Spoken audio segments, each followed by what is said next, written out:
betrothed to a man whose name was Joseph, of the house of David. The virgin's name was Mary. And having come in, the angel said to her, "Rejoice, highly favored one." Keep going.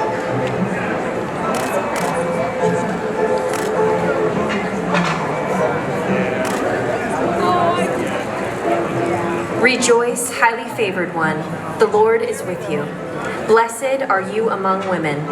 But when she saw him, she was troubled at his saying, and considered what manner of greeting this was. Yep.